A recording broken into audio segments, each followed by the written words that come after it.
Tout pour investir. La masterclass, Christopher Dembick vous répond.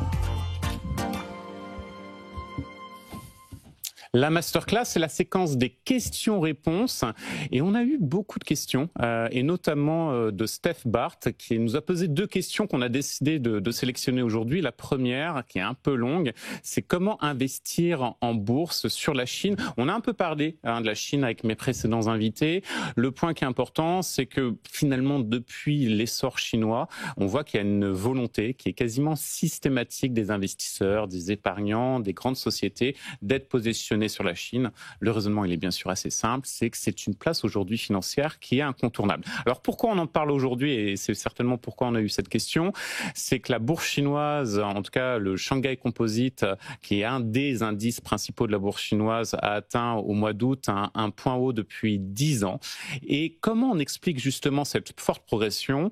Vous avez aussi bien sûr Alibaba qui a fortement augmenté. Quand on regarde un peu dans le détail, la hausse, elle est très simple du côté chinois. Ça concerne les plus grandes valeurs et vous avez deux segments qui tirent leur épingle du jeu. C'est le segment technologique, Alibaba notamment, mais pas uniquement, et le segment des valeurs bancaires et financières, puisque vous avez un segment qui est extrêmement large du côté chinois. Alors, comment on explique soudainement cet engouement pour la Chine? On a vu deux notions aujourd'hui qui ont été importantes avec mes invités. Le sujet de la valorisation, et je vous ai parlé notamment des fonds spéculatifs.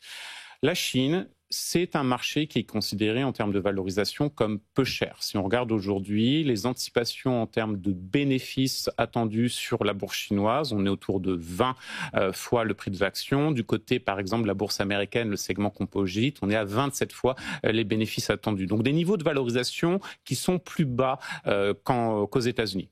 Est-ce que c'est pour autant le bon moment d'investir quand c'est cette situation-là? Non, parce que j'aurais pu vous tenir le même propos il y a 3 ans de cela, que la bourse chinoise n'était pas chère et pour autant, ça n'augmentait pas en termes d'évolution. Qu'est-ce qui a été le déclic? La Chine relance. Et quand vous relancez, vous avez une partie de l'argent que vous mettez sur la table qui va aller sur les marchés financiers. Et qui a bien sûr perçu cette relance chinoise? C'est tout simplement les fonds spéculatifs. Encore une fois, on y revient. Je le rappelle, suivre de près ce qui se passe au niveau des fonds spéculatifs. C'est la lame de fond sur les marchés boursiers. Et vous avez des fonds spéculatifs, notamment américains, qui n'ont jamais autant acheté d'actions chinoises en l'espace de 10 ans sur le mois d'août.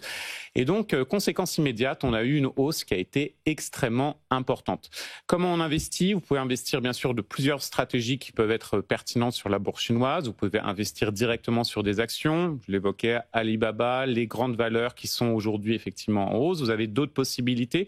Vous avez ce qu'on appelle les ETF. On en parle très régulièrement sur BFM Business, donc je ne vais pas refaire le lien. Vous avez aussi tout ce qui est les fonds actions. Vous avez de plus en plus des fonds actions qui peuvent être intégrés, par exemple dans l'assurance vie, qui sont aujourd'hui exposés à la Chine.